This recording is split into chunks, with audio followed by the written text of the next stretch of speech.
Get ready to uncover how schools manipulate students' thoughts, stifle their potential, and how politicians steal money in the future of America from kids. Welcome to the JV Sill Show. Oh my goodness, I have an explosive episode today of the Operation Anti-Indoctrination podcast. You better stick around for the whole episode. It's going to be packed. We're talking about all sorts of stuff, the history of schooling, should schools reopen. Do stick around. But first, I'm supposed to say this at the beginning of every episode. Leave a like, subscribe. It's fun, and it does not require much work. It requires, 2 clicks? And sharing requires a couple more, I guess. How you doing, Producer Brooke? I'm doing good. How about you? I'm doing all right, It's Thursday. This episode's coming out on a Friday, so not that it matters to us, but it's Friday. Just a reminder, JP. Yeah, what? I know you've done a bunch of research, but not everyone has, so go a little slow. Thank you for that. Well, that's why we're doing this. We have a half hour or 20 minutes or whatever we need, really. Not everyone knows everything you know. Working on it. Yes, I've been obsessed with the school system. I don't know if you could tell. It's been, I feel like I've been getting an education out of it, at least, if nothing else, because I've actually been learning a lot of history I would never have known otherwise, unrelated to the schools, so I feel like this has been pretty much the best education I've ever gotten. But first, question of the day here. Should schools reopen? And I'm not talking about coronavirus. I'm over that. It's safe for them to reopen. Coronavirus, them staying closed because of coronavirus does not follow any kind of science whatsoever. That's all ridiculous, and we know the teachers' unions have a massive agenda behind it. Behind them staying closed. That's not what I'm talking about. What I'm talking about is it right for them to reopen, and would they help kids? Now, Producer Brooke, I assume you're in the affirmative that they should reopen. Are you? I don't know. I'm a little conflicted on that. What do you think? I guess, yeah. I don't know. I get it. There's a lot of households where both parents work, and it's babysitting, basically. I get it, and maybe there's a certain small percentage of kids that are better with the schools than nothing. I think most kids are better with the schools than e-learning. See, I don't think I'd say most, because I think I think school is just very damaging. So I don't know if I'd say most. I'm not 100% sure. I'm a little conflicted on it. I think maybe they should just stay. I don't really care one way or the other, to be honest. I think it's terrible either way. I think it's kind of pick your poison, if I'm being honest, where are you going to have them reopen and have them keep inflicting horrible damage onto the kids, or are you going to have them stay closed and have, parents suffer, I guess, and no babysitting services? I mean, a lot of kids didn't do great during the e-learning, so... Right, and we're learning tons in school, though. I mean, it's... Yeah, but that might mean that their parents won't be so inclined to look into homeschooling. It might. I don't know. If their kids aren't doing great in e-learning. You might be right. I don't know. I'm not 100% sure either one way or the other. I've heard arguments on both sides, which I found, decent. Now, what I don't get is why so many conservatives, I guess, who understand the indoctrination, and the indoctrination is no secret, is mostly on the left. I don't understand why they're so concerned about it reopening, because it's less indoctrination if they do stay closed. So I don't understand why they're so concerned, and why the teachers' unions are being so dumb as to think that we're not going to realize that we don't really need you guys. We don't need tons and tons of teachers and administrators. We don't really need you. Kids just need someone to ask questions to and to clarify things. Pretty much, but so I think it's pretty dumb. Not someone to dictate their entire education process. Well, that's what we're talking about today. Let's get into the show today. So, what I wanted to talk about is the real purpose of schooling, one which you will hear nowhere else, almost nowhere else. And I have done quite a bit of research. I've listened to a lot of people, and I would like to demonstrate or show what I have found. So there was a book written in 1918 called Principles of Secondary Education by a guy named Alexander Inglis. Actually, it's spelled Inglis. I think it's pronounced Ingles. I think it's pronounced Ingles, but it's spelled like Inglis. But isn't Inglis English in Spanish? It is. Yeah. Anyway, it's pronounced Ingles, so it's Alexander Ingles. And he wrote a book in 1918 called Principles of Secondary Education. He was the honorary, this wasn't some nobody, this was the honorary lecturer at Harvard, who also was in charge of the secondary education publishing division of Houghton Mifflin textbooks. So he's not some, he's not some guy that, from the street who went on some rant in a book. He wrote a book, he wrote this 750-page book called Principles of Secondary Education, where he says that there are 6 purposes of schooling which we need to follow, and they are creepy, I will tell you. They are creepy purposes of schooling, and I would like to go over them with you. They will have you, they'll have you a little creeped out by the whole system, and I'll demonstrate how it was not just him who thought that. It was people around him, people we've talked about already, and then some others. So let's get into it, I guess. Let's go through these functions. By the way, these functions of schooling are buried in the book. The only reason I know about them is because John Taylor Gatto took the liberty of going through the whole book. You should really listen to him if you're interested in the show. And he found all this. He found this buried in the book, the purposes of education. And I, went on the archived version of the book and, used the page numbers he referenced. But so I would not have known this for and for Gatto. So let's get into it here. Let me just get my handy little sheet. Number one, the adjustive or adaptive function. Now this is basically conditioning kids to proper reactions to authority. Where if a teacher or an adult does this, you do this, right? If you ring the bell, you're quiet. If you have to raise your hand to talk, your teacher is more important than you. Basically, the correct reactions to authority. That is the first purpose of schooling. So already we're off to basically you need to do whatever you're told. You're not going to write your own script. You're not going to lead your own life. You're going to do what we tell you to. That's what and that's number one. And it only gets creepier. And if the bell rings in class, you got to go. There's no finishing up an assignment. Right. You got to get out of there. Right. So that was number one. It gets creepier from here. It gets a lot creepier. But already off the bat, you do whatever we tell you to, no exceptions. You're conditioned, you have Pavlovian reactions to authority. You're conditioned to react in certain ways. Number two, you have the integrating function, which could also be called the conformity function. And this is the stifling of creativity. And teaching to the lowest common denominator. Kids are going to be one and the same. We're going to make them copies of each other, kind of like John Locke's blank slate theory. If you know that illusion that I'm making, all these philosophers, all the other people that made our schools, like Wilhelm Wundt, who thought that men were just animals and machines he could program into whatever he wanted. And that's the purpose of number two. Number two, again, the conformity function. That's what it really is. Ingalls calls it the integrating function, but it's really the conformity function. Also, don't worry about memorizing all these names and stuff. It's kind of confusing. So it's more what they were trying to say, not who said it. Yes, I mean, just try to remember what I'm saying now. That's it. Yeah, don't worry about Wilhelm Wundt. No, and Pavlov yet. Number three, you have the diagnostic and directive function. This function basically is school diagnosing kids to orientate them towards their social role in the world. So you're going to be this, you're going to be this. It's what the East German government famously tried to do in the 1970s and 80s, where they had these programs which said you're going to become a doctor, you're going to become a lawyer, you're going to become a painter, right? And that's what communist China openly does today, by the way, I might add. Number four, the differentiating function. This function is basically to train kids for the previous function, for the diagnostic function. Once you diagnose them, you have to train them their whole time in schooling to go towards that one thing that you want them to do. Again, it can be any number of jobs.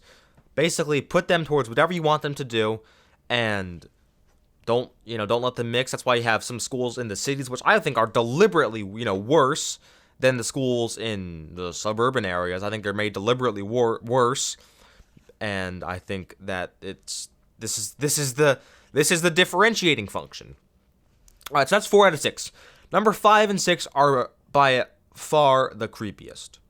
Listen to this. All right, you have the selective function, or as it could more easily be called, the breeding function, which is basically where you say we're gonna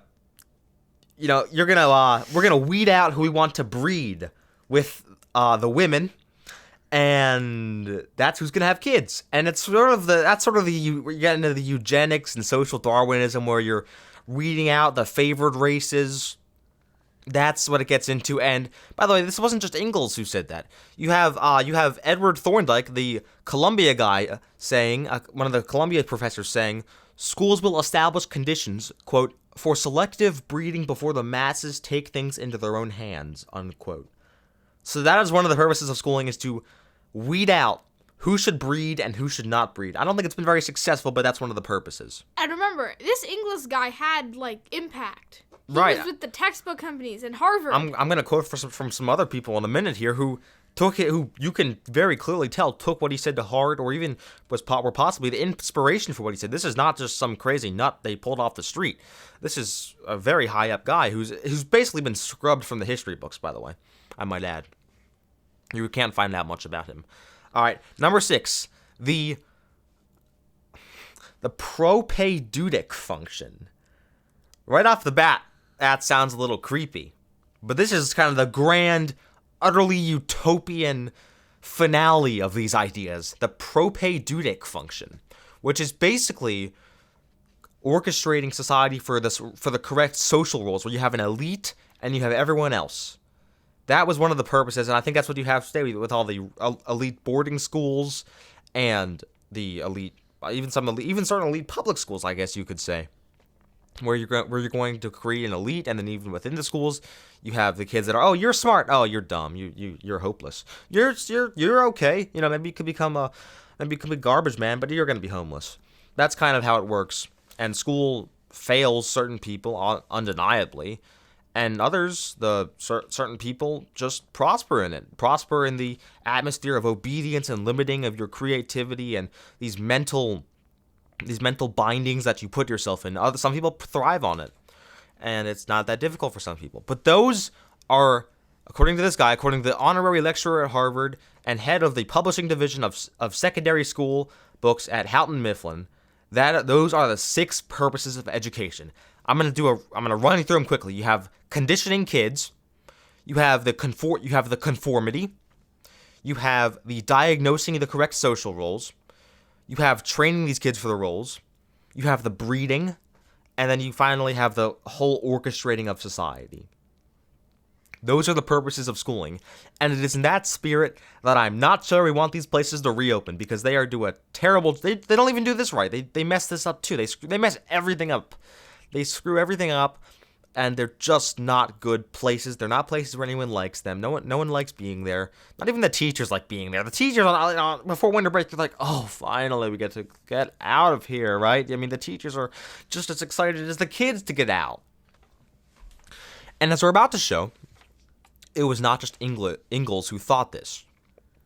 It was, for instance, the General Education Board, or GEB, which was founded by Rockefeller, which basically got public education done in the South and funded the Columbia Teachers College people like John Dewey and Edward Thorndike, and for their whole word reading schemes and the new math and all their schemes. The General Education Board funded it. I want to read you this quote from the General Education Board, which should send a chill down your spine. It's a little long, so bear with me here. In our dreams, people yield themselves with perfect docility to our molding hands. The present educational conventions fade from our minds, and unhampered by tradition, we work our own good upon a grateful and responsive folk. We shall not try to make these people or any of their children into philosophers or men of learning or men of science. We shall not to raise among them authors, educators, poets, or men of letters. We shall not search for embryo great artists, painters, musicians, nor lawyers, doctors, politicians, statesmen, of whom we have ample supply. The task we set before ourselves is very simple. We will organize children and teach them to do in a perfect way the things their fathers and mothers are doing in an imperfect way. Perfect docility to our molding hands. That was the idea. These are the purposes of education. Conformity, selective breeding, you get it. You name it, schools want to do it. All these evil aims, this is what the schools were created for. Not the purpose of education, the purpose of schooling. Education's a different thing. Exactly. Now, this last quote is probably the creepiest one of all. And it was said by a philosopher named Charles Peirce. And he was another lecturer and speech giver at, I believe, Harvard. It was Harvard, I think. But he was a big lecturer, big philosopher, Charles Peirce. Major philosopher, really. He's not talked about much today. You won't hear about him. But he laid out the aim of schooling way back in the 1870s or 1880s. He said this: "Let the will of the state act, then, instead of that of the individual. Let an institution be created which shall have for its object to keep correct doctrines before the attention of the people, to reiterate them perpetually, and to teach them to the young, having at the same time power to prevent contrary doctrines from being taught, advocated, or expressed. Let all possible causes of change be removed from men's apprehension. Let them be kept ignorant, lest they should learn of some reason to think otherwise than they do. Let their passions be enlisted so that they may regard unusual opinions with hatred or horror. Then let all men who reject the established beliefs be terrified into silence. Let a list of opinions be drawn up to which no man of the least independent of thought can assert, and let the faithful be required to accept all these propositions in order to segregate them as radically as possible from the influence of the rest of the world." So who's the guy who said that? Charles Peirce. He was a lecturer and a speech giver at certain prestigious universities. I think Harvard. Oh, that's great. And he taught John. It might have been Stanford or Columbia. He taught John Dewey. He taught the psychologist William James. He taught all sorts of people who were key in this. These were his ideas. The collectivist state. All-encompassing traits from school. The crushing of dissent that we see today.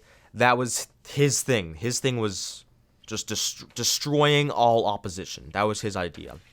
And then, in the 1880s, under Wilhelm Wundt, the German experimental psychologist, he was the founder of experimental psychology, he says that education is not bringing out one's own abilities or talents and not pursuing your own knowledge, not pursuing what you find interesting or bringing out your talents. He says that education is actually inducing the correct reactions to certain ideas.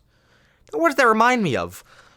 Indoctrination. That is basically the definition of indoctrination. The correct reactions to certain ideas. You have education redefined into this Machiavellian and Orwellian, really, way of conformity and selective breeding and proper social roles and indoctrination and the state and collectivism. That is what education was redefined as, and it was complete a couple decades later in the 1960s when the Office of Education basically endorsed this idea. The Office of Education would become the Department of Education. The Department of Education in its past has endorsed these ideas. In certain reports where it literally redefined education along these indoctrination lines. And I think that's pretty much what I wanted to talk about today. So, again, I asked the question again. Should we reopen schools? Are they actually going to help? Would they actually help us as a society? And is it worth it? Even if certain parents will suffer, no doubt, a lot. Is it worth it? I don't know, but I rest my case. And any parents out there who have kids, or even kids out there who are watching this, if you or your kid likes to do something, have them do it. Mm-hmm. Like if they like electronics, do that. If they like music, have them practice. And don't impose any limits. Don't say this is the right way to do something. Don't unrestrain their creativity, because that's how we've always gotten far in history. That's how we've always gotten progress, whether it's invention or innovation or anything like that. That's how we've always gotten progress, as creative people who work hard and aren't schooled to extinction. And this is a good time with no school and... Right. Anyway, I think I'm going to wrap it up today. So as I said at the beginning of the episode, please do subscribe. Thank you if you've watched this far. like the video, like it. You just like it. You hit the like button. It's very complicated stuff, and if you don't know how to do it, well, I'm sorry. There's no hope for you, really. Please do share as well. You can follow us on Twitter down below. Check out the website. I'm probably missing a few things I'm supposed to say, but anyway, until next time, I've been your host, JB. And the producer, Bro. We are signing off.